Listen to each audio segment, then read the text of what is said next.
کہ جہاں پر رزلٹ ہم نے جمع کر لیا وہاں پر ہم نے کس طریقے سے ہم نے گرفت کی اور آگے بڑھے. تو اللہ تعالیٰ انشاءاللہ بہتر کرے گا، اور جس طرح جد و جہد آپ نے کی ہے اور کراچی جماعت کر رہی ہے بہتر نتائج سامنے آئیں گے انشاءاللہ. السلام علیکم ورحمۃ اللہ. یہ روزانہ دیکھیں آپ کی 12 سیٹیں تو انہوں نے کھائی نہیں ہیں نا اس وقت، ان 12 کے نتائج کیا آتے ہیں یہ بھی پتہ لگ جائے گا، تو اس لیے سب میں کچھ کہہ نہیں سکتا. لیکن 83 ہماری اس وقت ہیں، نوٹیفائڈ ہماری 83 ہیں. یہ 83 بھی بہت بڑا فگر ہے.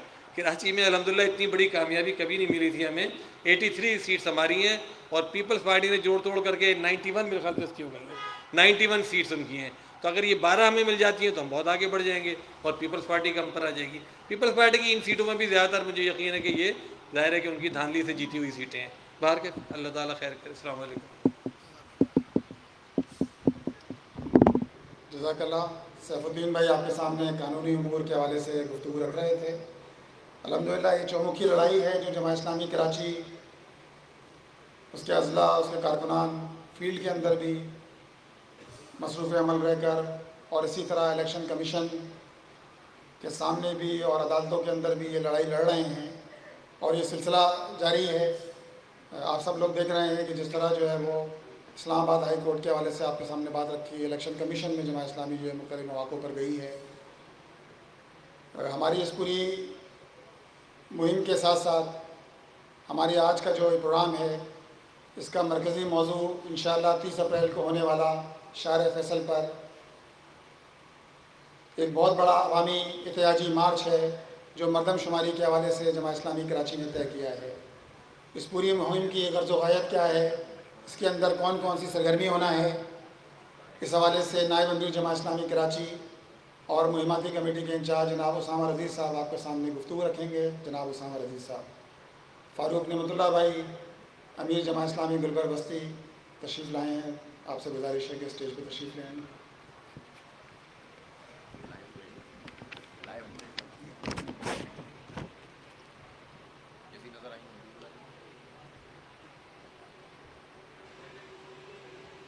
الحمدللہ رب العالمین والصلاة والسلام علی رسولہ الکریم وعلی آلہ وصحبہ اجمعین. اما بعد فاعوذ باللہ من الشیطان الرجیم. بسم اللہ الرحمن الرحیم. محترم امیر حلقہ جناب حافظ نعیم الرحمن صاحب، دیگر ذمہ داران حلقہ و اضلاع و کراچی شہر کے ناظمین، بزرگوں، دوستوں اور بھائیوں، آپ کے علم میں یہ بات آ چکی ہے، راجہ صاحب نے اس کی تفصیل بھی آپ کے سامنے بیان کی ہے کہ شہر کراچی کو اس وقت جس بڑے سنگین بحران کا سامنا ہے، اور جو بحرانوں کی ماں بھی ہے، وہ ہماری مردم شماری ہے. ہمارا حکمراں طبقہ ملک کے 22 کروڑ عوام کو غلام رکھنے کے لیے جن بڑے ہتھیاروں کو استعمال کرتا ہے، اس میں ایک بہت بڑا ہتھیار یہ مردم شماری ہے. اور اس مردم شماری میں جو جاگیردار طبقہ ہے یا اس کا جونیئر پارٹنر ہے، چنانچہ ان کو سیاسی کارکنان پر بالادست کرنے کے لیے، ان کے اوپر فوقیت دلانے کے لیے ان کا تناسب بڑھایا جا رہا ہے، اور جو سیاسی کارکن ہیں اور عوام ہیں ان کا تناسب کم سے کم کیا جا رہا ہے. کراچی جماعت کو اللہ تعالیٰ نے یہ مقام عطا کیا ہے اس وقت، اور یہ ہمارا فرض منصبی ہے، ہماری ذمہ داری ہے کہ شہر کراچی کے جو بنیادی ایشوز ہیں جماعت اسلامی ان کے اوپر اپنی گرفت کو مضبوط رکھے. اگر یہ گرفت ہمارے ہاتھوں کمزور ہوگی تو پھر کوئی اور اس کو ریپلیس کرے گا، خلا نہیں رہے گا. اور ان ایشوز پر گرفت کو مضبوط رکھنے کے لیے ہماری مہمات ہیں، اور مہمات کا مطلب صرف یہ نہیں ہوتا کہ شہری سطح کے اوپر شور شرابہ ہو، بلکہ جماعت اسلامی کا امتیاز یہ ہے کہ ہم بالکل گراس روٹ لیول کے اوپر جا کر رابطہ عوام کی ایک مہم چلاتے ہیں، اور اس کے ذریعے ہم عوام کے ساتھ براہ راست رابطے میں آ جاتے ہیں، اور ہماری تنظیمی طاقت اور عوام سے یہ رابطہ، یہ دونوں مل کر ہمیں دیگر تمام جماعتوں کے اوپر ہمیں فوقیت دلا دیتے ہیں. چنانچہ پھر وہی ایک مہم درپیش ہے، اور اب پے در پہ مہم، یعنی مہم در مہم کے نتیجے میں الحمدللہ اب ہمارے ذمہ داران اور کارکنان خود اتنا زیادہ ٹیون ہو گئے ہیں، اتنے زیادہ اس سے یعنی واقف بھی ہو گئے ہیں اور پریکٹس میں آ گئے ہیں، تجربہ کار ہو گئے ہیں کہ بہت ساری تفصیلات بتانے کی ضرورت نہیں پڑتی اور اشاروں میں ہی یا نکات آپ کو کمیونیکیٹ کی جاتے ہیں اور آپ انہیں سمجھ جاتے ہیں۔ یہ جو مہم ہے یہ بھی اسی طرح سے حسب سابق ہے۔ 30 تاریخ کو انشاءاللہ ہمارا مارچ ہوگا جو عوامی مرکز سے آگے کی طرف ہم جائیں گے۔ اس سے پہلے جو 2 دن ہیں جمعہ اور ہفتہ، اس میں ہم کیمپ لگائیں گے انشاءاللہ تعالی۔ کیمپ کے اوپر ہینڈ بل ہوگا، ایک فارم ہوگا اور ان دونوں چیزوں کے ذریعے ہم رابطہ عوام کریں گے۔ لیکن جو ہمارا ہینڈ بل ہوگا، جمعے کی نماز میں یہ ہینڈ بل بھی تقسیم کیا جائے گا اور فارم کے ذریعے ہم نہ صرف یہ کہ کیمپوں کے اوپر وہ فارم بھروائیں گے بلکہ مساجد کے باہر، آبادیوں کے اندر، گلیوں میں رابطہ عوام کر کے بھی ہم ان فارمز کو بھروائیں گے تاکہ اس کے ذریعے ہمارے ہاتھ میں وہ ڈیٹا آ جائے، وہ بنیادی معلومات آ جائیں جو اس وقت نہ کسی اور پارٹی کے پاس ہوں نہ حکومت کے پاس ہوں، اور اس کے ذریعے ہمیں ایک فوقیت حاصل ہوگی انشاءاللہ تعالی، اور اس کے ذریعے نچلی سطح کے اوپر عوام بھی ہمیں ہی اس مسئلے کا کسٹوڈین سمجھیں گے، اس مسئلے کا ذمہ دار سمجھیں گے اور اس حوالے سے ہماری طرف رجوع کریں گے۔ اور چونکہ ہمارے پاس نچلی سطح کے اوپر عوام کی منتخب نمائندگی کا بھی ایک بڑا نیٹ ورک، سب سے بڑا نیٹ ورک الحمدللہ اس وقت ہمارے پاس ہے، تو خاص طور پہ جو ہمارے یو سی ناظمین ہیں، کونسلرز ہیں، جو ہمارے تنظیمی ناظمین ہیں، ذمہ داران ہیں، تمام کارکنان ہیں، ان سب کو بحیثیت مجموعی اس طرح سے نچلی سطح کے اوپر ان 2-3 دنوں کے اندر رابطہ عوام کرنا ہے کہ اس کے نتیجے میں ہم اس شہر میں اس ایشو کے اوپر اپنی گرفت کو بہت زیادہ مضبوط کر لیں۔ کیمپ کے ساتھ ساتھ جو ایک اہم چیز ہے فضا بنانے کے لیے، وہ فلوٹ کے ذریعے پبلسٹی ہے، اناؤنسمنٹس ہے، تو آپ فلوٹ کے ذریعے اعلانات کریں گے اور اسی طرح سے جب آپ فلوٹ لے کر نکلیں گے تو ہوٹلوں پہ، چوک پہ، چوراہے پہ، جہاں پہ بھی آپ کو لوگ ملیں گے وہاں پہ یہ فارم بھی بھروانا ہے، ہینڈ بل بھی دینا ہے، اور 2 دن کیمپ لگا کے بھی شہر کے اندر ہمیں ایک فضا بنانی ہے اور ہر ضلع اس حوالے سے کوشش کرے گا۔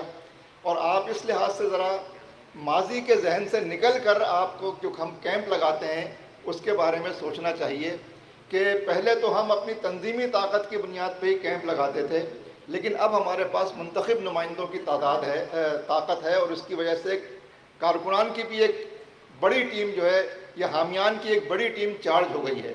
تو ان کیمپوں کی تعداد کو آپ کتنا بڑھا سکتے ہیں، فلوٹس کی تعداد کو آپ کتنا بڑھا سکتے ہیں، اس کو ہائر سائٹ کے اوپر لے جا کے آپ طے کریں اور میکسیمم جو ہے اس کے اوپر جتنی بات پبلک میں ہو سکتی ہے وہ ہمیں کرنی ہے۔ یہ جو فارم آپ کو دیا جائے گا اس کے ساتھ ساتھ ہر علاقے کو، اور اگر علاقہ چاہے تو حلقے کو، اس کو جماعت اسلامی کا جو پورٹل ہے اس پورٹل کے اوپر بھی اس معلومات کو ڈالنے کے لیے جو ہے ذمہ داری آپ کو لگانی ہوگی اور وہ اس ضلع اور علاقے کی مشاورت سے آپ اس کو طے کر لیں گے۔ یہ جو خواتین کے حوالے سے بات ہوئی ہے نظم خواتین سے، اور وہ انہوں نے ابھی مشورہ کر کے بتایا نہیں ہے، امید یہی ہے کہ وہ انشاءاللہ مثبت جواب ان کی طرف سے آئے گا، تو اس مارچ میں پھر انشاءاللہ خواتین کا نظم بھی شریک ہوگا، وہ کارکنان بھی شریک ہوں گے، فیملیز شریک ہوں گی ہماری، تو اس کا بھی آپ حضرات کو نچلی سطح پہ ان کی آمد و رفت کا جو ہمارا روایتی انتظام ہوتا ہے وہ بھی انشاءاللہ تعالیٰ آپ کریں گے۔ تو یہ چند نکات تھے۔ اس حوالے سے ایک چیز اور ہے کہ جو بینرز ہوں گے، ایک تو مرکزی سطح پہ کراچی میں ہم بینر لگا دیتے ہیں، اس سے ایک فضا بن جاتی ہے، لیکن جو کیمپ پہ بینر لگیں گے، جو علاقوں میں یا اضلاع اپنی اندرونی آبادیوں میں بینر لگائیں گے، وہ بھی آپ کو لگانے ہیں، تو اس میں جو ڈیزائن ہوگا، جو کلر اسکیم ہوگی، جو ڈیزائن ہوگا، وہ مرکز سے ہی آپ کو آن لائن دے دیا جائے گا آپ کے اضلاع کو، اضلاع علاقہ جات کو، جیسے ہم پہلے کرتے رہے، تو اس میں بھی ایک یکسانیت رہنی چاہیے۔ ہر ضلع اپنا کوئی الگ الگ ڈیزائن نہیں بنائے گا، بلکہ وہ ہم سے ہی جو ہے وہ ڈیزائن حاصل کرے گا، اپنی ضرورت کے لحاظ سے جہاں پہ اس کو بنانا ہو، لگانا ہو، وہ اس کا انتظام کرے گا۔ وآخر دعوانا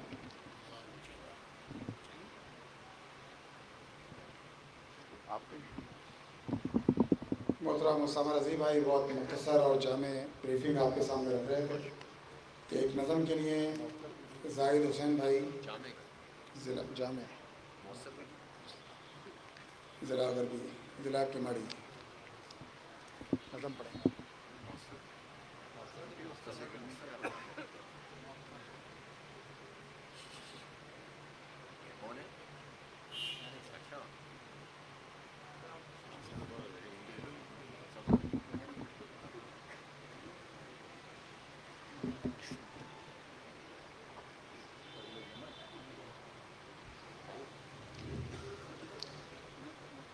لٹا سکو تم بھی جان تو آؤ کہ ہم سوئے کربلا چلے ہیں.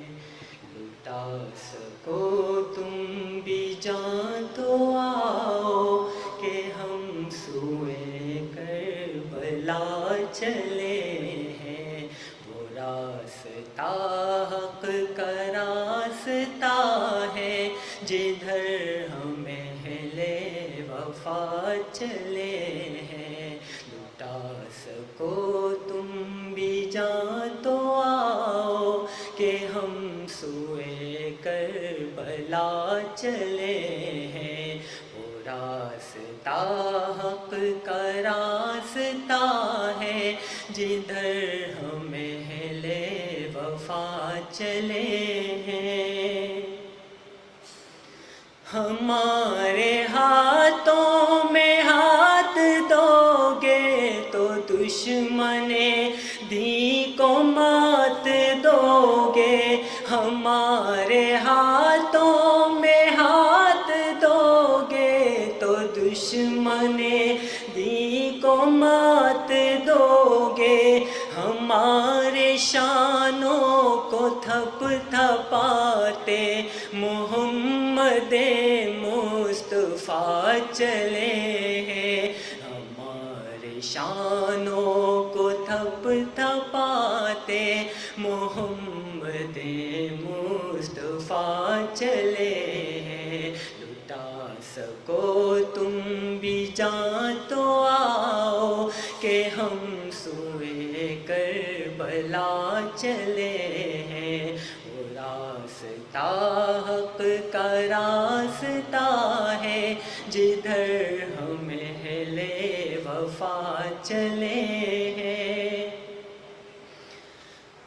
ہمارے بعد آنے والے لوگوں جتن نہ کرنے پڑیں گے تم کو.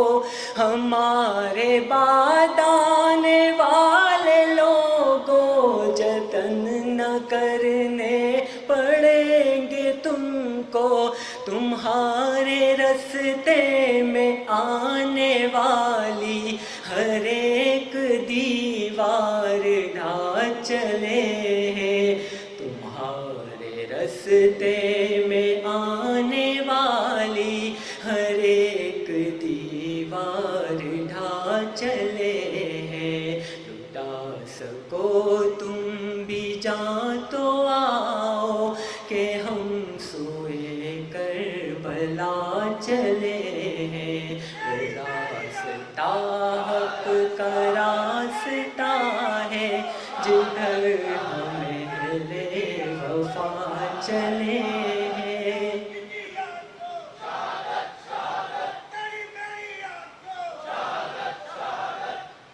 حسین اجالوں کو پال لینا گھروں کو اپنے اجال لینا. حسین اجالوں کو پال لینا گھروں کو اپنے اجال لینا. بجھا سکے گی نہ جن کو آندھی چراغ ایسے جلا چلے ہیں. بجھا سکے گی نہ جن کو آندھی چراغ ایسے جلا چلے ہیں.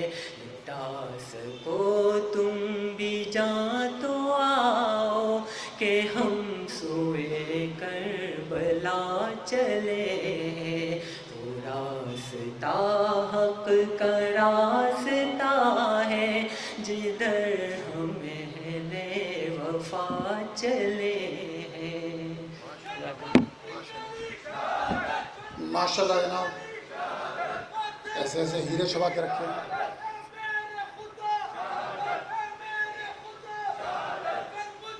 ہمارے آج کے اجتماع ناظرین کا کلیدی خطاب محترم حافظ نعیم الرحمان بھائی کا ہے.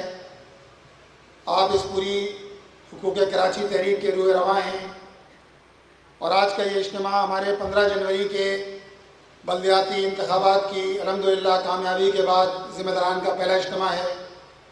میں حافظ نعیم الرحمان بھائی سے گزارش کروں گا کہ وہ آئیں اور ذمہ داران جماعت سے مخاطب ہوں. جناب حافظ نعیم الرحمان بھائی.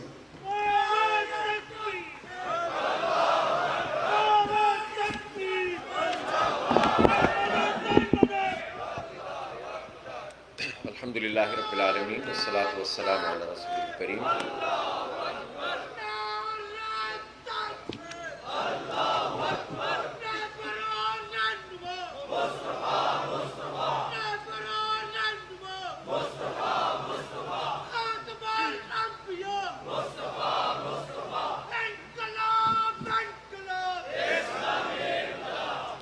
بسم اللہ الرحمن الرحیم.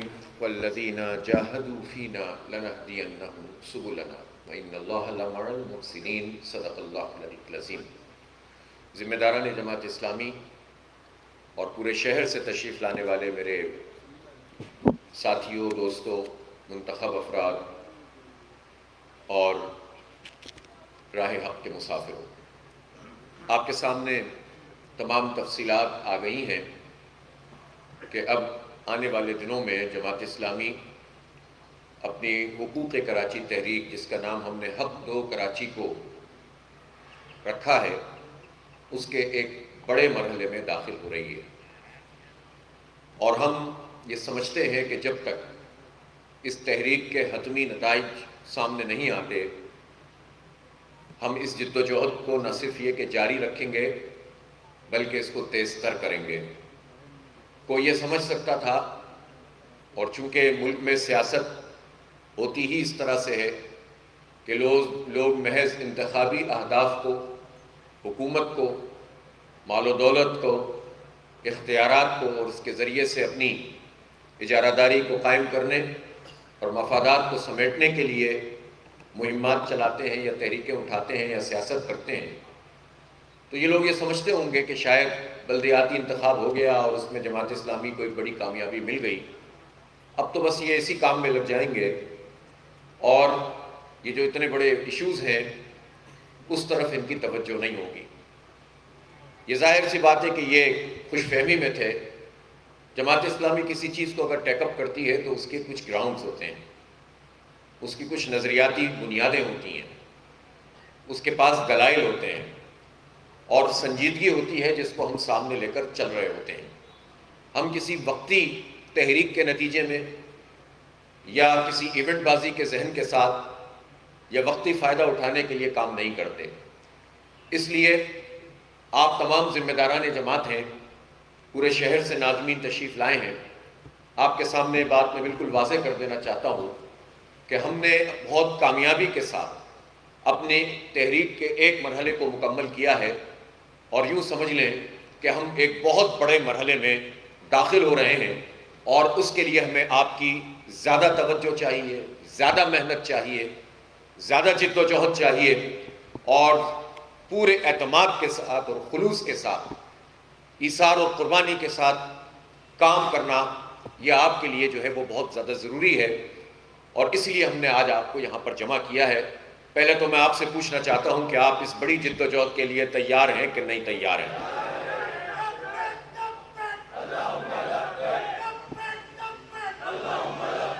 ایک بات اب اچھی طرح سمجھ لیں کہ اللہ تعالیٰ نے جو انسانوں کو تخلیق کیا ہے اور اس تخلیق کے بعد ان لوگوں کو جوڑا ہے، ایک سماج تشکیل پاتا ہے، معاشرے آگے بڑھتے ہیں، لوگ اپنے طور پر نظام چلاتے ہیں، اور اس کے نتیجے میں ریاستیں بھی بنتی ہیں، حکومتیں بھی بنتی ہیں، سلطنتیں بھی بنتی ہیں.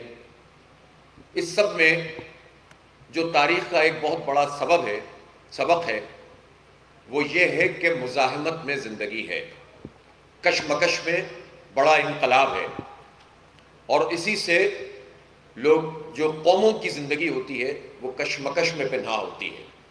گھر بیٹھ جانے سے اور وقتی چیزیں حاصل کر لینے سے معاملات آگے نہیں بڑھتے۔ ہم اسلامی تحریک ہیں، ہم محض اسلامی تنظیم نہیں ہیں، ہم کوئی فقہی اور مسلکی تنظیم بھی نہیں ہیں، ہم کوئی قوم پرست تنظیم بھی نہیں ہیں، ہم نسل پرست بھی نہیں ہیں، ہم لسانیت کی بات بھی نہیں کرتے، ہم اسلامی تحریک ہیں، اور اسلامی تحریک نے ہمیں یہ سبق سکھایا ہے کہ ظلم کی ہر شکل کو ایکسپوز کریں گے، ظالموں کے خلاف مسلسل جد و جہد کریں گے۔ اللہ تعالیٰ نے ہمیں جو حکمت اور دانائی جتنی بھی عطا کی ہے اس کلیکٹیو وزڈم کے ساتھ اپنے لیے راستے بنائیں گے، اور اس کے نتیجے میں عوام الناس سے رجوع کرتے ہوئے رائے عامہ کی طاقت سے ایک انقلابی دھارے میں پورے معاشرے کو تبدیل کریں گے۔ یہ ہمارا کرنے کا کام ہے۔ اس لیے بعض لوگ اگر کوئی یہ سمجھتا ہو کہ تنظیم اس لیے ضروری ہے کہ تنظیم کے بغیر تحریک بڑھتی نہیں آگے، اور بڑھ جائے تو پھر اس کے بعد وہ تھوڑے دنوں بعد اس کو یہ پتہ نہیں ہوتا کہ منزل کہاں ہے، بکھر جاتی ہے۔ تو تنظیم تو بہت ضروری ہے، سماع و طاعت کا نظام ضروری ہے، جیسا کہ ابھی ڈاکٹر واسع نے آپ کو جو درس آپ کے سامنے رکھا تھا اس میں صبر یعنی استقامت، جد و جہد اور نظم و ضبط، یہ تمام چیزیں تحریک کو آگے بڑھانے کے لیے ہیں۔ تنظیم بذات خود مقصود نہیں ہوتی، بلکہ تحریک کو آگے بڑھانے کے لیے اس کی ضرورت ہے، اور اس پوری تحریکی عمل کے نتیجے میں، اس جد و جہد کے نتیجے میں فرداً ہمارا مفاد یہ ہے کہ ہمیں اللہ تعالیٰ کی رضا ملے، ہماری آخرت درست ہو جائے، ہمیں جنت مل جائے۔ اور اجتماعی طور پر جو اللہ تعالیٰ نے اور اس کے رسول صلی اللہ علیہ وسلم نے ہماری ڈیوٹی لگائی ہے وہ یہ ہے کہ اس زمین پر ہم عدل اور انصاف کی بالادستی کا اسلام کا نظام قائم کریں۔ چونکہ کنفیوژنز بہت بڑھ گئے ہیں معاشرے میں، تو لوگ اسلامی نظام اور اس کے عدل اور انصاف کے نظام کو کسی مسلکی، گروہی اور فرقے کے نظام پر محمول کر دیتے ہیں، اور خوف پیدا کرتے ہیں کہ دیکھو اسلام کا مطلب تو یہ ہے، پابندیاں ہیں، فلاں ہیں، یوں ہیں، گھر بیٹھ جائیں گے، عورتیں نہیں پڑھیں گی، داڑیاں بڑھ جائیں گی، یہ ہو جائے گا، برقع لاد دیے جائیں گے، زبردستی کی جائے گی، ڈنڈا چلے گا، ہاتھ کٹیں گے، پیر کٹیں گے۔ اور جو اس کا بنیاد ہے عدل اور انصاف، مشاورت، اور اس کے نتیجے میں معاشرے کی ترقی، اس کو آگے بڑھانا، دنیا اور آخرت دونوں میں اس کو آگے بڑھانے کی جد و جہد کرنا، اس کو ایک طرف لوگ رکھ دیتے ہیں۔ بعض اسلامی ذہن کے لوگ بھی اسلام کا صحیح تصور نہیں رکھتے، بلکہ بعض تو تحریکوں میں بھی محض چند فقہی مظاہر غالب آ جاتے ہیں۔ کوئی دیوبندیت کی طرف چل پڑتا ہے، کوئی اہل حدیث بن جاتا ہے، کوئی شیعہ سنی کے جھگڑے میں پڑ جاتا ہے، انہی بحثوں کو عام کر دیتے ہیں کہ اسی پر پوری کہ بھئی فلاں نے صحابہ کی کتنی تعظیم کی ہے، فلاں نے صحابہ کی سب سے بڑی تعظیم یہ ہے کہ صحابہ نے جس نظام کو نبی پاک صلی اللہ علیہ وسلم کے ذریعے سے قائم کیا تھا اس نظام کی جد و جہد کی جائے، امت کو تقسیم نہ کیا جائے۔ تو اس لیے اسلامی تحریک کے لوگوں کو ہمیشہ اس بات کو پیش نظر رکھنا چاہیے کہ ہمارے مقاصد بہت بلند ہیں، اور ہم اپنے آپ کو محض ایک چھوٹے سے مظاہر پر اسلام کو محمول کر کے تحریک آگے نہیں بڑھاتے۔ یہی مولانا مودودی رحمۃ اللہ علیہ کا کمال تھا کہ انہوں نے اسلام کا، اس کے نظریے کا، اس کی فکر کا، اس کے نظام کی جد و جہد کا احیا کیا، اور اس کام کو کرنے کے لیے پھر آپ اس راستے کو تلاش کرتے ہیں کہ کہاں کہاں لوگوں کو حق اور انصاف کی بنیاد پر مجتمع کیا جائے، ظلم کی شکلوں کو اجاگر کیا جائے، حق اور باطل کی کشمکش کو برپا کیا جائے، ظالم و مظلوم کی صف بندی کی جائے، اور جو مظلوم اور محروم لوگ ہیں وہ بھی ظلم کے نظام کے ساتھ رہتے رہتے اپنے اپنے دائرے میں خود بھی ظالم نہ بن جائیں کہ جس کا جو بس آتا ہے وہ کرنا شروع کر دے۔ کوئی اربوں کھا رہا ہے، کھربوں کھا رہا ہے، تو کوئی کروڑوں اور کوئی لاکھوں اور تو چند ہزار کے اوپر بھی لوگ دین کا سودا کر دیتے ہیں، اس لیے کہ یہ اوپر کی کرپشن نیچے سرایت کرتی ہے۔ جب نیچے تحریک موجود نہ ہو، نیچے لوگوں کو اعتماد موجود نہ ہو، اس کی لیڈرشپ موجود نہ ہو، اس کے لیے کوئی راستہ لوگوں کو نہ ملتا ہو، تو لوگ سب کرپشن میں مبتلا ہو جاتے ہیں۔ پھر تمیز نہیں رہتی کہ دولت مند کی کرپشن یا غریب آدمی کی کرپشن، کرپشن تو کرپشن ہے۔ اس لیے محروموں کو بھی اور مجبوروں کو اور مظلوموں کو بھی اگر اعتماد دینا ہے تو ان کو یہ بتانا ہے کہ خود ظلم نہیں کرنا بلکہ ظالموں کے خلاف صف بندی کرنی ہے. آپس میں تقسیم نہیں ہونا زبانوں کی بنیاد پر, نسل کی بنیاد پر, بلکہ حق اور انصاف کی بنیاد پر معاشرے میں صف بندی ہونی چاہیے. اس کا نام اسلامی تحریک ہے. لوگ اگر یہ سمجھتے ہو کہ اسلامی تحریک کا کام یہ نہیں ہے کہ آپ حق کی بات کریں, انصاف کی بات کریں, ایک شہر کے اوپر اگر ظلم ہو رہا ہے, اس کی گنتی پوری نہیں ہو رہی, اس کے لوگوں کو جابز نہیں مل رہی, اس کی سڑکیں ٹھیک نہیں, تو یہ سڑکوں کی بات کرنا تو کوئی سیکولر قسم کا کام ہے, یہ گلیوں کی بات کرنا تو کوئی لبرل قسم کا کام ہے, یہ سب کو ساتھ لے کر چل کر جد و جہد کو آگے بڑھانا تو کوئی دنیا داری کی اور سیاست بازی کا کام ہے. تو یہ وہ لوگ کر سکتے ہیں جن کو سیاست کا جو دینی شعور ہے جن کو نہیں ہوتا, جن کو اسلامی تحریک کا فہم نہیں ہوتا, بلکہ جن کو قرآن کا اور رسول پاک صلی اللہ علیہ وسلم کی سیرت کا فہم نہیں ہوتا, وہ اس کو تقسیم کرتے ہیں, وہ اس کو جو ہے وہ سیکولر اور لبرل ثابت کرنے کی کوشش کرتے ہیں. تو میری ان سے درخواست ہے کہ وہ پڑھیں اور مطالعہ کریں اور اس لٹریچر کا مطالعہ کریں مولانا مودودی کے, جنہوں نے قرآن و سنت سے اخذ کر کے استنباط کر کے اس تحریک کو قائم کیا ہے. اولاد کا اہتمام بھی کیا جائے گا اور حکومتوں کی طرف سے جو ظلم اور زیادتی ہے اس کے خلاف آواز بھی اٹھائی جائے گی. اگر معاشرے کے اوپر چند انسانوں کے چند گروہ طاقتور اور بالادست ہو جائیں اور وہ سارے کے سارے جو ہے وہ وسائل کو ہڑپ کرنے لگے تو گھر نہیں بیٹھا جائے گا. اسلامی تحریک کا تقاضا ہے کہ اس کے خلاف لوگوں کو مجتمع کرے. جو یہ نہیں کرتا وہ اسلام کا کام نہیں کرتا, وہ اسلام کے ایک جز کا کام کرتا ہے. جو یہ جد و جہد نہیں کرتا وہ اپنے اس فرض عین کو ادا نہیں کرتا جو اقامت دین کا فرض عین ہے. کسی نے کہا یہ اقامت دین فرض کفایہ ہے, کسی نے کہا یہ سیاست ہے, دین والوں کا اس سے کیا کام. یہ سب ڈی ٹریک کرنے کی باتیں ہوتی ہیں, یہ جو میٹھا میٹھا ہپ ہپ اور کڑوا کڑوا تھو تھو والی باتیں ہوتی ہیں. اسلامی تحریک ایسی نہیں ہوتی. اس لیے اس پورے کنوکشن کے ساتھ, اعتماد کے ساتھ آپ اپنی اس پوری تحریک کو لے کر چلیں کہ ہم یہاں تقسیم نہیں کرتے, لوگوں کو مجتمع کرتے ہیں جو دین کا تقاضا ہے.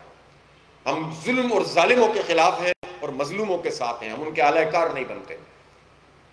ہم پوری اجتماعیت کے ساتھ جد و جہد کرتے ہیں, کسی شخص کے لیے نہیں کرتے. لیڈرشپ ضروری ہوتی ہے اور لیڈرشپ بھی اجتماعیت بناتی ہے, لیکن شخصیت پرستی ہمارے یہاں نہیں ہوتی. ایک لیڈرشپ میں پوری تحریک کو کام کرنا ہوتا ہے. لوگ اس کو بھی گڈ مٹ کر کے لوگوں کو کنفیوز کرنے کی کوشش کرتے ہیں, اس لیے کہ بعض لوگوں کو کیڑے ہی نکالنے ہوتے ہیں. مولانا مودودی کہتے ہیں کہ بعض لوگوں کا کام یہ ہے کہ پہلے وہ کیڑے نکالتے ہیں پھر وہ کیڑے ڈالتے ہیں, کوئی اور کام نہیں آتا ان کو. جب ان کی اپنی کوئی ذمہ داریاں ہوں تو وہ یہ کام نہیں کر سکتے, لیکن جہاں پر کوئی پیشرفت ہونے لگے تو انہیں پریشانی شروع ہو جاتی ہے. تو ایسی ساری چیزوں کو جھٹک کر آپ کو کام کرنا ہے اور آگے بڑھنا ہے انشاءاللہ تعالیٰ. تو یہ ابتدائی گفتگو میں اس لیے کرنا چاہتا تھا کہ ذہنوں کے اندر واضح ہو, پورے اعتماد سے کام کریں کہ ہمارا دین کا کام ہے, یہ دینی ذمہ داری ہے کہ ہم ان تمام ایشوز کو لے کر چلیں. اب آپ مجھے بتائیے کیسے ہمارا دین اس کو نظر انداز کر سکتا ہے کہ اگر کسی شہر میں کوئی تمدن ایسا ہے, کوئی نظام ایسا ہے کہ جس میں گنتی کوئی اہمیت رکھتی ہے اور اس کے نتیجے میں جابز ہوں گی, اس کے نتیجے میں ڈیولپمنٹ ہوگی اور اس کے نتیجے میں نمائندگی ہوگی, پارلیمانی نمائندگی ہوگی, تقسیم کار ہوگی, جس سے یہ معاشرہ آگے بڑھے گا, تو کیسے ہمارا دین پسند کر سکتا ہے کہ اس پر کوئی ڈاکہ مارے اور ہم آواز نہ اٹھائیں؟ کیسے ہی ممکن ہے کہ ہم خاموش ہو جائیں؟ اگر ہم اس پر خاموش ہوں گے تو اس کا مطلب یہ ہے کہ آپ نے ان لوگوں کا ساتھ دیا جو اس کام کے نتیجے میں پورے معاشرے پہ اپنی گرفت مضبوط کرتے ہیں, انسانوں کو اپنا غلام بناتے ہیں, وڈیرا شاہی اور جاگیرداری کے اس پورے سسٹم کو حاوی کر دیتے ہیں. اور اس سب کے نتیجے میں کیا ہوتا ہے جو اس شہر کراچی میں جو کچھ ہو رہا ہے اس وقت, جو اسٹریٹ کرائمز بڑھ رہے ہیں, یہ جو لوگوں کی جان مال اور عزت آبرو کا تحفظ نہیں ہو رہا, یہ جو اس کے نتیجے میں یہاں پر احساس محرومی پیدا ہوتا ہے اور پھر اس کے نتیجے میں لوگ سندھی مہاجر میں تقسیم ہوتے ہیں, پختون پنجابی میں تقسیم ہوتے ہیں, لوگ اس طرح سے اپنے آپ کو جو ہے تقسیم کرتے چلے جاتے ہیں. تو کیا اسلامی تحریک ان چیزوں کو ایڈریس نہیں کرے گی؟ کہ دین کا تقاضا نہیں ہے کہ ظلم کے خلاف آواز بلند کرو, چونکہ یہاں اسی سے سوتے پھوٹتے ہیں کتنی برائیوں کے, کتنے جرائم کے. انسان جو زمین پر خدا بن بیٹھے ہیں ان کی نعوذ باللہ کبریائی کے, وہ مینج کرتے ہیں پوری سوسائٹی کو، اور ہم کرنے دیں انہیں؟ کیا ایسا کرنے دیں ہم ان کو؟ آپ بتائیں مجھے. یا ان کو ان کے حق سے معزول کریں اور اپنے حق کے لیے آواز بلند کریں تاکہ سماجی انصاف پیدا ہو. یہ ہمارے دین کا تقاضا ہے.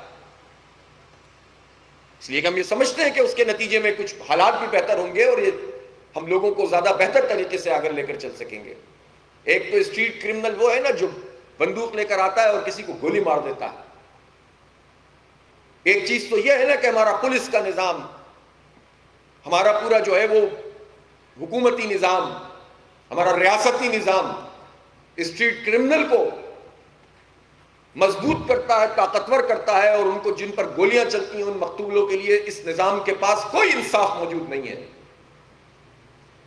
لوگ بس تقدیر سمجھ لیتے ہیں کہ بس مر گئے تو مر گئے، پوچھنے والا کوئی نہیں ہے. اور دوسری طرف سوال یہ ہے کہ وہ اسٹریٹ کرمنل پیدا کیسے ہو رہا ہے، یہ ڈاکو بن کیسے رہا ہے، یہ کون سی فیکٹری ہے جہاں سے یہ ڈاکو تیار ہوتے ہیں؟ یہ نظام کی فیکٹری ہے جس سے یہ ڈاکو تیار ہو رہے ہیں. کسی کی کوئی مجبوری اور کسی کی کوئی مجبوری، اور کسی کو نہ سمجھ نہ فہم نہ تعلیم نہ ماحول، اور وہ مافیا کا اہلِ کار بن جاتے ہیں، نشے کے عادی بن جاتے ہیں. جوانیاں برباد ہو رہی ہیں، کوئی پوچھنے والا نہیں ہے. نہیں اٹھائے اس کے خلاف آواز. جو اس کے خلاف آواز نہیں اٹھائے گا وہ سیکولر قوتوں کا اعلی کار ہوگا، وہ وڈیروں کا اعلی کار ہوگا، وہ جاگیرداروں کا اعلی کار ہوگا، وہ اس ظالم نظام کا اعلی کار ہوگا. اور جو اس کے خلاف آواز اٹھائے گا وہ سب سے بڑا اسلام پسند، اسلام پرست اور اسلامی تحریک کا کارکن ہوگا. اس لیے کہ یہ دین کا تقاضا ہے کہ ہم اس ظلم کے خلاف آواز دیں. یہ اسٹریٹ کرائم پیدا کرنے کی فیکٹریاں اس نظام میں چل رہی ہیں.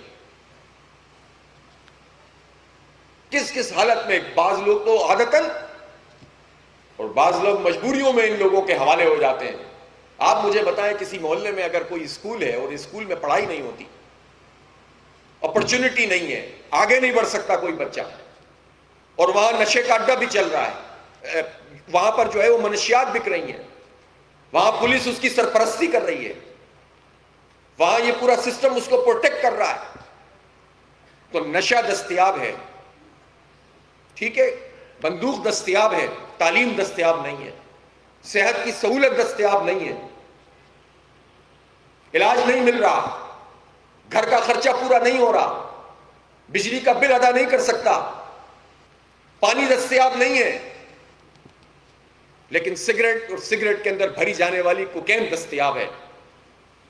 تو آپ بتائیں کہ پھر اسٹریٹ کرمنل نہیں پیدا ہوں گے تو کون پیدا ہوگا؟ تو چلنے دیں یہ نظام، رہے یہ سب لوگ، انہی جرنیلوں کی بالادستی رہے، انہی بیوروکریٹس کی بالادستی رہے،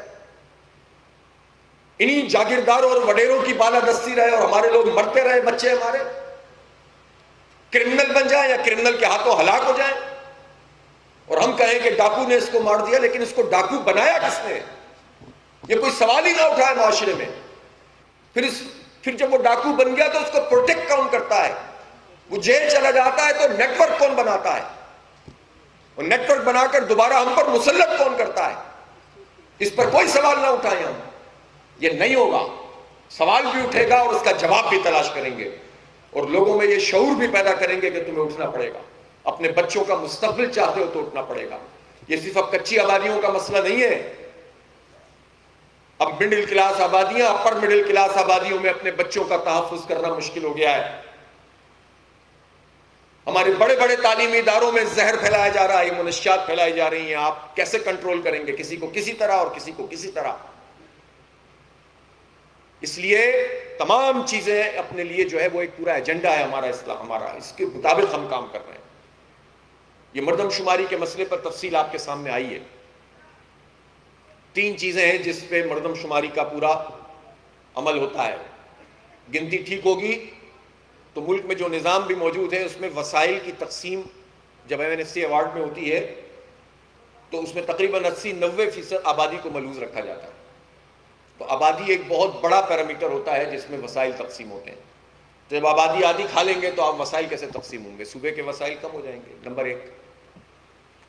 دوسری بات یہ ہے کہ اسی کے نتیجے میں قومی اور صوبائی اسمبلی کی نشستیں طے ہوتی ہیں، اور پھر بلدیات کی نشستیں بھی انٹرنلی جہاں پر آبادی کا تناسب ہوتا ہے اس لحاظ سے ہوتی ہیں. ابھی آپ کو راجہ صاحب بتا رہے تھے کہ کراچی ڈویژن کی ہے، ایک تو پورے اوور آل کم کر دو، پھر کراچی ڈویژن کی آبادی میں سے 2.5% اضافہ ہو اور لاڑکانہ ڈویژن کی آبادی میں 25% اضافہ ہو، تو لاڑکانہ ڈویژن میں ایک عام غریب سندھی ہاری کی کیا حیثیت ہے؟ ڈویژن کی بات کروں، شہر میں تو شاید پھر بھی تھوڑا بہت کوئی سانس لے لیتا ہو. ہم جانتے ہیں، ہم نے وزٹ کیے ہیں، ہم ان دیہاتوں سے واقف ہیں جو آج سے 50 سال پہلے بھی وہی تھے، 25 سال پہلے بھی وہی تھے اور آج بھی وہی ہیں. چھوٹا وڈیرا بھی خدا نعوذ باللہ بنا بیٹھا ہوتا ہے. یہاں تو شہروں میں ہم نے دیکھا ہے، اس کراچی شہر میں ہم نے یہ وڈیرا شاہی دیکھی ہے، اربن فیوڈلزم دیکھا ہے کہ جہاں لوگوں کی ضرورت نہیں ہوتی تھی، اگر ایک پارک کے اوپر یونٹ آفس اور سیکٹر آفس بنا ہوا ہے تو یہ اتنے پڑھے لکھے لوگ اور اتنے آزاد لوگ جہاں جاگیرداری نظام موجود نہیں ہے، ان کی ضرورت نہیں تھی کہ اپنی مرضی سے فیصلے کریں، اور لوگ پھر وابستہ ہو جاتے تھے ان لوگوں کے ساتھ کہ اس کے بغیر گزارا نہیں ہے. لوگ کہتے تھے کہ ان کو چند بھتہ دے دیں گے تو بہت سارے بھتوں سے آزاد ہو جائیں گے. یہ معاشرے کی تباہی کا سب سے بڑا، اس سے بڑھ کر کوئی زوال نہیں ہوتا جب لوگ کہتے ہیں کہ اس ظالم کے آگے جھک جاؤ تاکہ باقی چیزوں سے بچ جاؤ. یہ وڈیرا شاہی مائنڈ سیٹ ہے. جب ہم اس وڈیرا شاہی مائنڈ سیٹ کے اوپر ضرب لگاتے ہیں نا تو یہ وڈیرے بلبلا اٹھتے ہیں، اور یہ اپنی زبان بولنے والوں کو یہ اکسانے کی کوشش کرتے ہیں کہ دیکھو یہ سندھیوں کے خلاف بات کر رہے ہیں، یہ بلوچوں کے خلاف بات کر رہے ہیں.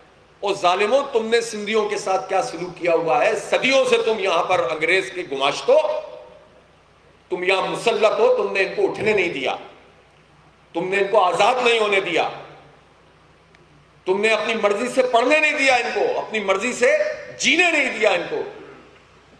لڑواتے ہو، بند کرواتے ہو اور اسی تھانے کو استعمال کر کے پھر چھڑواتے ہو. سال سال ہاریوں سے کام لیتے ہو، عورتوں سے کام لیتے ہو. سال کے اختتام پر تمہارا منشی جب حساب کر کے دیتا ہے ان غریبوں کو تو کہتا ہے کہ یہ منشی بتاتا ہے کہ یہ ہاری اتنا مقروض ہے اور وہ ہاری اتنا مقروض ہے. تم نے کتنی بہترین لہلاتی فصلیں ہو سکتی تھیں اور تم نے ان کو آباد نہیں ہونے دیا.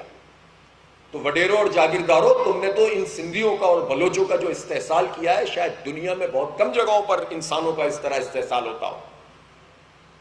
جب ہم وڈیروں اور وڈیرا شاہی نظام کے خلاف بات کرتے ہیں تو یہ تقسیم پیدا کرنے کی کوشش کرتے ہیں. لیکن یہ جماعت اسلامی ہے.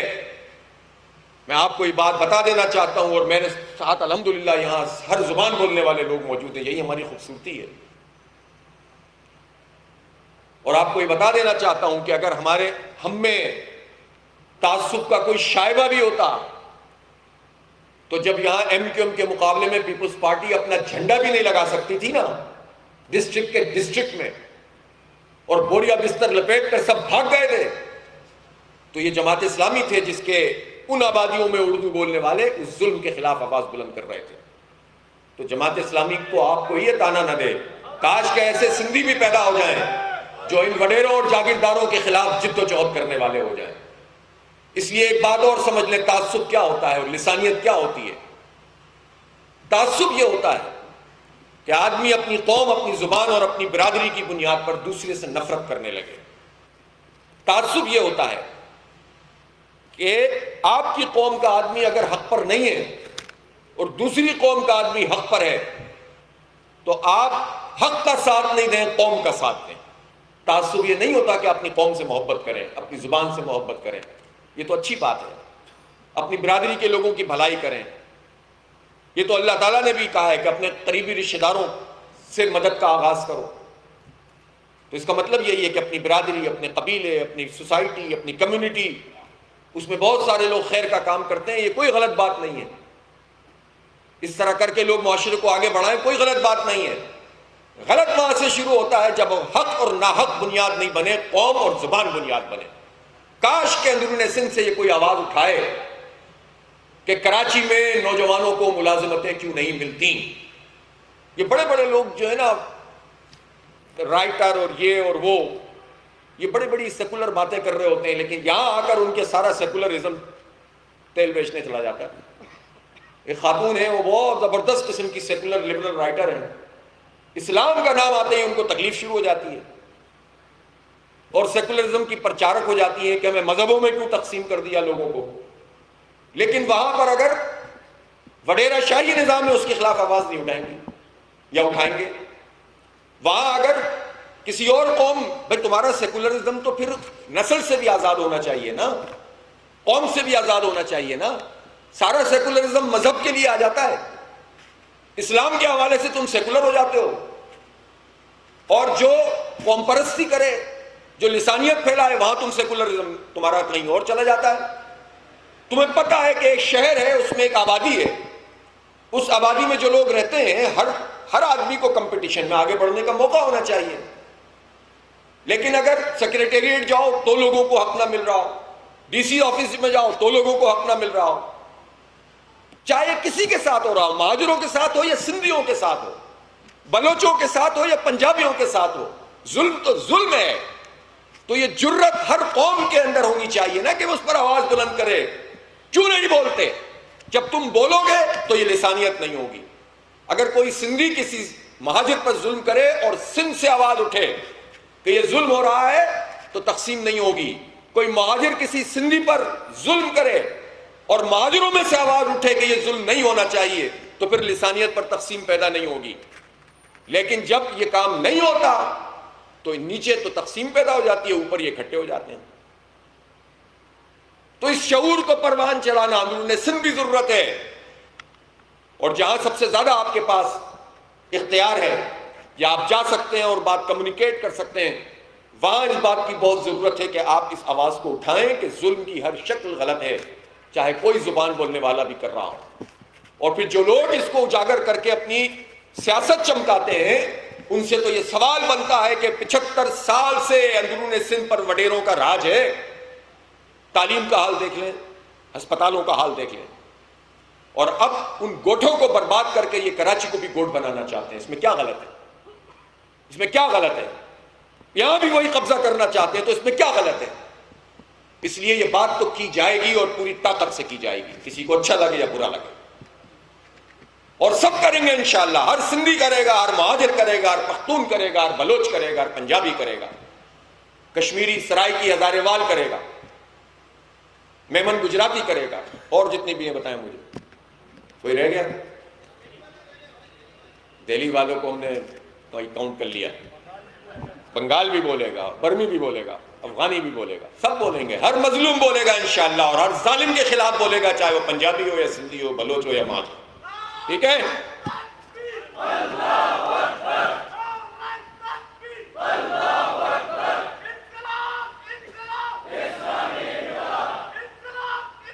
اس لیے میں پیپلز پارٹی کے وڈیرا مائنڈ سیٹ سے کہنا چاہتا ہوں کہ ہمیں تقسیم کرنے کی سازش نہ کریں آپ، بلکہ آپ جواب دیں کہ آپ نے سندھ کے ساتھ کیا سلوک کیا. آپ سے یہ سوال ہو رہا ہے، آپ جواب دیجئے. کل میں نے بیان پڑھا زرداری صاحب کا کہ سندھ کے ہر گھر پہ میں سولر سسٹم لگا دوں گا. ہنس کیوں رہے بھائی؟ اتنی اچھی بات کہی ہے. تو اب دیکھیں لوگ ہنستے ہیں جب کوئی اس طرح کی باتیں ان کی طرف سے آتی ہیں. تو میں نے تو کچھ بھی نہیں کہا. بھائی کیسی باتیں کرتے ہو یار؟ تم پانی دو، تم بجلی دو، تم گیس دو، تم گنو، تم لوگوں کو بنیادی حق دو، تعلیم کا، روزگار کا حق دو. تم حکومت میں ہو، تم 15 سال سے لگاتار اور 50 سال سے حکومت میں ہو. پیپلز پارٹی کے نام سے مختلف موقعوں پہ تھوڑا سا ریسٹ کرتے ہو پھر آ جاتے ہو. بلکہ جس دوران تم پیپلز پارٹی کے نام سے نہیں ہوتے، تمہارے ساتھ جتنے وڈیرے شامل ہیں ان کی اکثریت کسی اور پارٹی میں جا کر حکومت میں ہوتی ہے. پھر تم ان کو جمع کر کے پیپلز پارٹی میں لے آتے ہو، پھر کہتے ہو پیپلز پارٹی بہت مشہور ہے، بہت مقبول ہے. وڈیرا مقبول ہے اس لیے کہ وہ طاقت کے ذریعے مقبول ہے، اور کوئی بات نہیں ہے. طاقت ختم کر دو، پھر پتہ چلے گا، جو جوتے پڑیں گے نا پتہ چل جائے گا کون کتنا مقبول ہے. اور ایک بات اور سمجھ لیں، جب ہم کہتے ہیں کہ فوج کے جرنیلوں نے یہ کیا، بیوروکریٹس نے یہ کیا، تو اس بات کو سمجھنے کی ضرورت ہے کہ سب نظام کے اور ریاستی اس پورے نظام کے یوں سمجھ لیں کہ مظاہر ہیں، علامتیں ہیں. Individual capacity. جب پورا نظام بگڑا ہوا ہو تو ایسا تھوڑی ہوتا ہے کہ کبھی کوئی اچھا آدمی پیدا ہی نہیں ہوگا. بھائی جرنیلوں میں بھی اچھا آدمی پیدا ہوتے ہیں، بڑے برگیڈیئرز میں بھی ہوتے ہیں، کرنل میں بھی ہوتے ہیں. کچھ جاگیرداروں کے اندر ایک ایسی نسل پیدا ہوتی ہے جن میں ریئلائزیشن آ جاتی ہے، اچھے اخلاق کے حامل ہوتے ہیں، وہ چاہتے ہیں کہ قوم کی حالت درست ہو جائے. سرداروں میں بھی اچھے لوگ ہوتے ہیں, ہم نے برتا ہے, دیکھا ہے, لیکن اس کے نتیجے میں ان چند اچھے لوگوں کی وجہ سے ہم وڈیرا شاہی کو صحیح نہیں کہیں گے, ہم جرنیلی مائنڈ سیٹ کو صحیح نہیں کہیں گے کہ طاقت کے ذریعے سے رون دو, نہیں, اس کو صحیح نہیں کہیں گے. جرنیل اپنا کام کریں, ملک کا دفاع کریں, ملک کے حساس ادارے جو ہے وہ ملک کی سیکیورٹی کا تحفظ کریں, کیوں نہیں کریں؟ اس قوم نے تو ہر طرح کے حالات میں ان کو سلوٹ کیا. آپ زیادہ اچھا کام کریں گے, زیادہ سلوٹ کریں گے. بیوروکریٹس جن کا کام خدمت کرنا ہے وہ اگر حاکم بن جائیں, انگریز کا مائنڈ سیٹ یہ ہو کہ یہ جو بیوروکریسی ہے جو ہمارے اوپر مسلط ہے, ان کا ذہن یہ بنایا کہ تم آقا, یہ غلام, اور اپنے بیوروکریٹس کا ذہن بنایا کہ تم نوکر اور تمہاری عوام آقا. اپنے لیے جمہوریت کے پیمانے الگ رکھے اور یہاں سے جب چھوڑ کر گئے تو اپنے شاگرد الگ رکھے, اور اس طرح سے اس پورے سوسائٹی کو ہینڈل کیا. تو اس کا مطلب یہ نہیں ہے کہ بیوروکریٹس میں سارے ہی غلط ہیں, بہت سو کو تو شعور بھی نہیں ہوتا, اس سسٹم کا حصہ بن جاتے ہیں. بہت اچھے مقرر, بہت اچھے دانشور, بہت اچھے لکھاری انہی بیوروکریٹس میں سے پیدا ہوئے, لیکن اس پورے بیوروکریسی کے نظام کو جس نے 75 سال میں پاکستان کو برباد کر کے رکھ دیا, اس کو تو ٹھیک نہیں کہا جائے گا.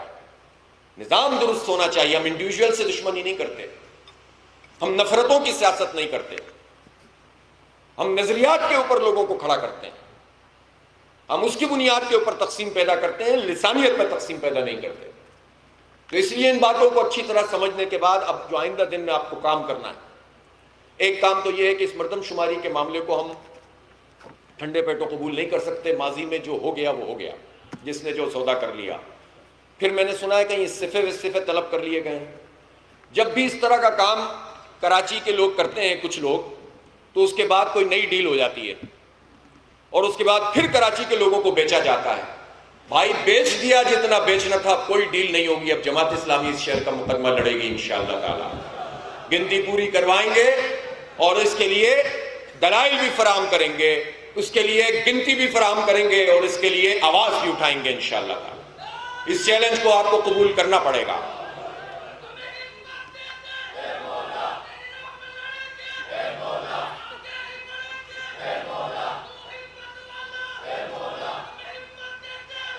اچھا, اب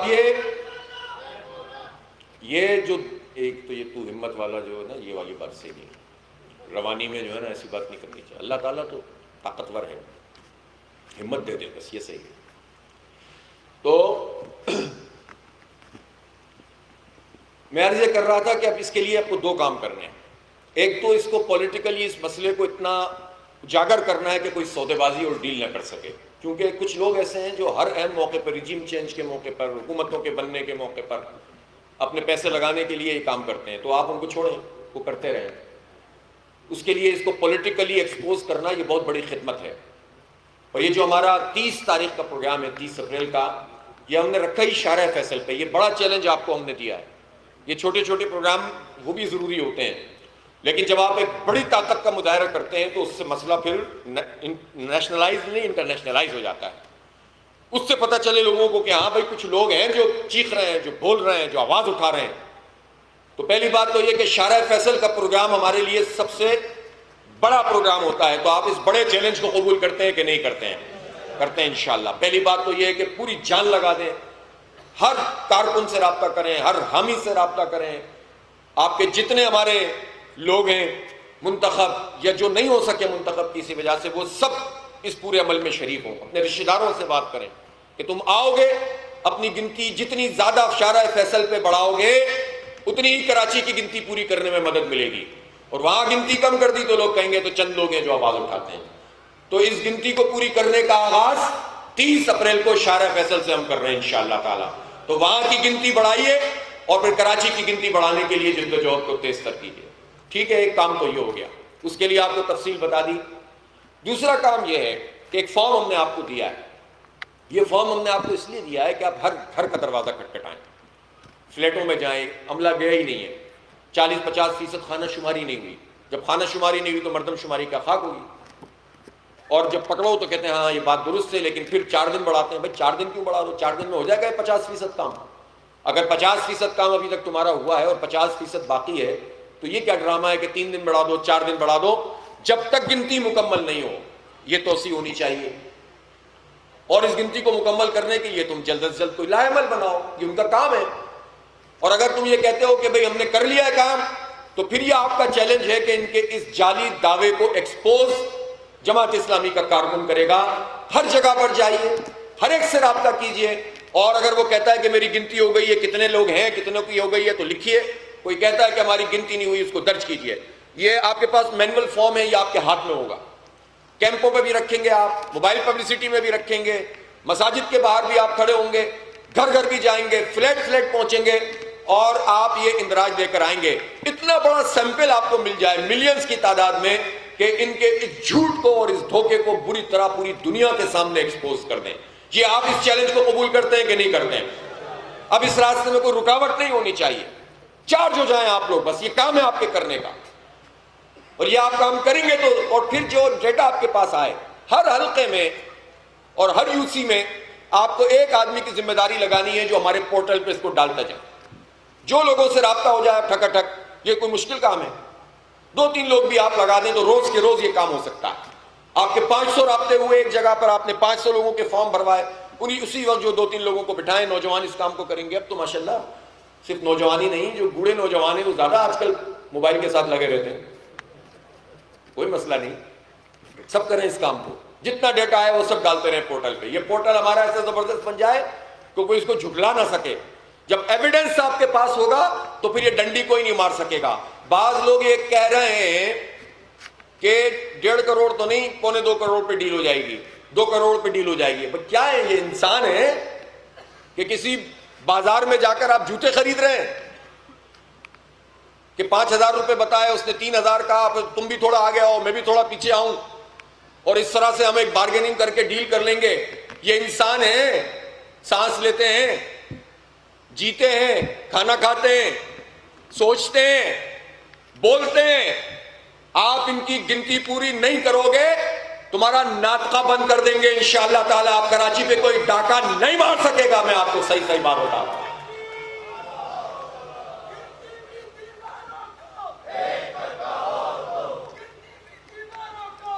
مجھ سے بھی کچھ لوگوں نے کہا یار اگر 2.5 کروڑ پہ ڈیل ہو جائے تو کیسا ہے؟ تمہارے ابا کی مطلب چیز ہے یہ کہ 2.5 کروڑ پہ ڈیل کر دو گے؟ ابے جتنے ہیں اتنے گنو بھائی۔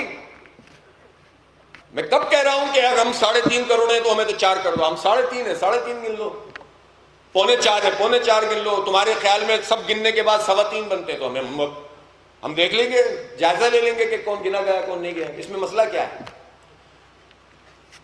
نادرا کا ڈیٹا بتا رہا ہے، سوئی گیس کے میٹر بتا رہے ہیں، بجلی کے میٹر بتا رہے ہیں، اقوام متحدہ کی رپورٹیں بتا رہی ہیں، ڈیموگرافرز بتا رہے ہیں، تھنک ٹینکس بتا رہے ہیں، ماسٹر پلان بتا رہے ہیں، پروجیکٹ بتا رہے ہیں، چیخ کر کہہ رہے ہیں کہ یہاں پر کم از کم 3.5 کروڑ لوگ رہتے ہیں۔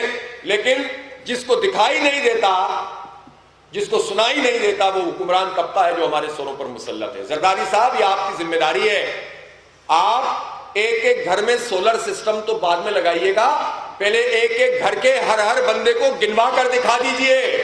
یہ آپ کے کرنے کا کام ہے۔ اس میں آپ ڈنڈی مار رہے ہیں، اس میں آپ چاہ رہے ہیں کہ کراچی کی گنتی کم کریں تاکہ سندھ اسمبلی میں وڈیروں کی گنتی بڑھ جائے۔ نہیں کرنے دیں گے اس وڈیرہ شاہی اور جاگیرداری کے اس پورے نظام کو آگے نہیں بڑھنے دیں گے انشاءاللہ تعالی۔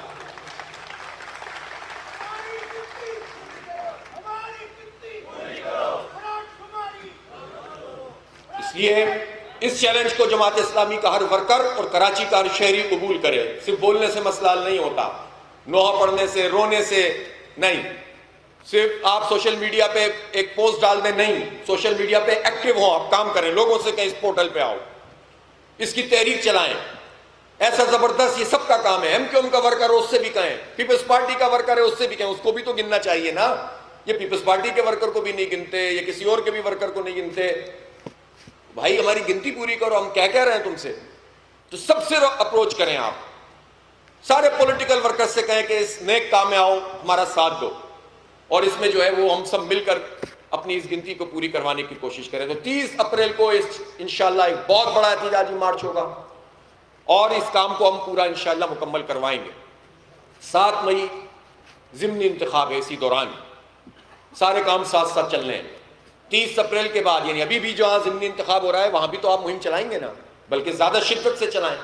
یہ جو پورا آپ کیمپ لگانے کا عمل ہے، یہ جو آپ کا گھر گھر جانے کا عمل ہے، فلیٹوں میں جانے کا عمل ہے، ڈور ٹو ڈور دروازہ کھٹکھٹانے کا عمل ہے، آج 25 تاریخ ہے نا، تو 30 اپریل میں 3-4 دن جو باقی ہیں، تو ان 11 یوسیز میں جہاں ضمنی انتخاب ہو رہا ہے یا 15 وارڈ میں ہو رہا ہے، ان سب میں اس کو فرسٹ پرائرٹی کے طور پر آپ لیں، پورا ضلع اس کا اہتمام کریں، اور پھر وہاں پر زیادہ سے زیادہ وہاں کی شمار کریں. اور پھر اس کے بعد جو 30 اپریل سے لے کر 7 مئی تک کا وقت ہے، اس میں پورا فوکس جب آپ وہاں پر بڑھائیں گے، اور اس مرتبہ وہ کوئی غلطی نہیں ہونی چاہیے جس کا فائدہ اٹھا کر ہم پر جو ہے شب خون مارا جائے. وہ تفصیلات آپ کو باقاعدہ ویڈیو کے ذریعے بھی راجہ صاحب بتا دیں گے کہ کس طرح سے صبح 7 بجے پہنچنے کے عمل سے لے کر رات تک فارم 11 کو لینے تک، اور اس فارم 11 پر تمام پولنگ ایجنٹس کے دستخط اور انگوٹھے لگوانے تک آپ کو ان کا پیچھا نہیں چھوڑنا. کیونکہ فارم 11 بھی آ گیا تو بھی بدل دیا انہوں نے. اگر سارے پولنگ ایجنٹ کے انگوٹھے اور دستخط ہوتے تو یہ اس کو بھی نہیں بدل سکتے تھے. تو اس کام کو آپ کو کرنا ہے، لیکن صبح صبح پہنچنا ہے، سیل لگنے کے بعد پہنچے تو پھر آپ کے ہاتھ میں کچھ بھی نہیں ہوگا. تو یہ پورا پولنگ ایجنٹس بھی اور گنتی کرنے والے بھی اور اس سے پہلے مہم چلانے والے بھی، وہ سب کوئی موقع فراہم نہ کریں. پھر جو ہوگا انشاءاللہ فیس کریں گے. ابھی بھی تو فیس کر رہے ہیں نا، ابھی بھی تو لڑ رہے ہیں نا. لوگوں نے کہا تھا کہ بس گئی سیٹیں، کیسے چلی گئی سیٹیں بھائی؟ نہیں چھوڑیں گے انشاءاللہ تعالی، پیچھا کریں گے ان کا. یہ کہتے ہیں ہماری اکثریت تسلیم کرو. کیسے اکثریت ہوتی تو کر لیتے تسلیم، جب نہیں ہے اور جعلی اکثریت ہے تو ایکسپوز بھی کریں گے. اور جو لوگوں نے ہمیں اعتماد دیا ہے انشاءاللہ اس کو چھینیں گے، لوگوں کے سامنے لے کر آئیں گے، تاکہ آئندہ لوگ یہ نہ کہیں کہ ووٹ ڈالنے کا کوئی فائدہ نہیں ہوتا. اس انتخاب کا کیا فائدہ جب ہم ووٹ ڈال کے آتے ہیں اور پھر بھی آپ نہیں آ پاتے. یہ جو لوگوں کی مایوسی ہے، اس کو بدلنے کا طریقہ یہ مزاحمت ہے. اپنے حق کے لیے لڑنا ہے تو یہ لڑ رہے ہیں ہم، جو بھی قانونی طریقہ ہے اس کے ذریعے سے بھی. لیکن گلی محلوں میں بھی آپ کو لوگوں کے سے رابطے میں رہنا ہے، مایوس نہیں ہونا ہے.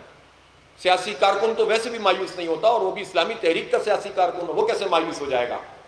یہ مسلسل کشمکش ہے. ابھی یہ مسئلہ حل ہوگا تو آگے کے مراحل بھی ہوں گے. اسی میں زندگی ہے، اسی میں راستے نکلیں گے انشاءاللہ تعالی.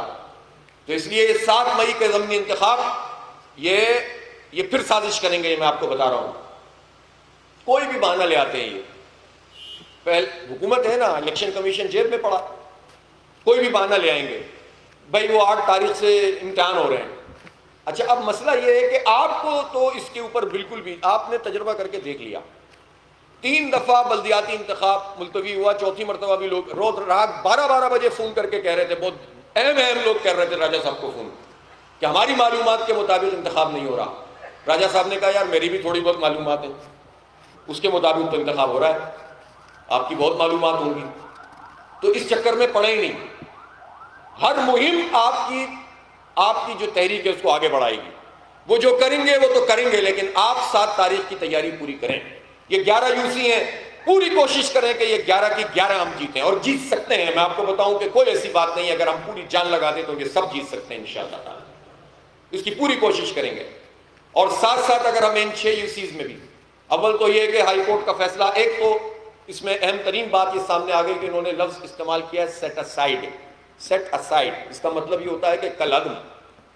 جو الیکشن کمیشن کا ری کاؤنٹنگ کا 17 جو پولنگ اسٹیشن پر ری کاؤنٹنگ کا فیصلہ تھا وہ انہوں نے کل عدم کر دیا. اب کرنا کیا ہے اس کا ڈیٹیل فیصلہ کل پرسوں ترسوں میں آ جائے گا، اس کو دیکھیں گے ہم. اب ہم سمجھتے ہیں کہ وہ ری پولنگ کا ہے یا کوئی ایسا فیصلہ ہے جس کے نتیجے میں پوری یوسی میں ری پولنگ ہو رہی ہے یا 66، تو اس کو لیے تو ہم جو ہے وہ پھر ظاہر تیاری کریں گے. اور اگر ایسا نہیں ہوگا تو ہمارے پاس قانونی آپشن بھی 1 سے زائد موجود ہے. تو کوئی یہ نہ سمجھے کہ بس یہاں پر معاملہ ختم ہو جائے گا، پھر پیچھے کریں گے انشاءاللہ. اور اسلام آباد ہائی کورٹ اور سپریم کورٹ اور سڑک اور دھرنے اور احتجاج، سارے آپشن کھلے ہوئے ہیں، سب کے لیے آپ تیار ہیں. مدثر بھائی تیار ہیں کہ نہیں تیار ہیں؟ تیار ہیں نا مدثر بھائی؟ سب کریں گے انشاءاللہ، اس طرح نہیں چھوڑیں گے. ٹریبونل میں تو ہم نے جمع کرائی دی ہیں، وہاں بھی لوگ سمجھتے ہیں ٹریبونل کا مطلب بس ختم. رزاق بھائی اس بات کا تجربہ رکھتے ہیں، لیکن رزاق بھائی اب تاریخ کو دہرانا نہیں ہے، تاریخ کو بدلنا ہے. اب آپ والا ٹریبونل نہیں چلے گا، اب اسپیڈی ٹریبونل چلے گا. نہیں چلے گا تو ایک جج کو ایکسپوز کریں گے جو جعلی کام کرے گا. میں آپ بتاؤں کوئی یہاں پر ایسا نہیں ہے کہ جس پر بات نہیں کی جا سکتی. جو قانون توڑے گا چاہے وہ جج ہی کیوں نہ ہو، اس کو پوری قوم کے سامنے لا کر کھڑا کر دیں گے، پھر اس کو انصاف دینا پڑے گا.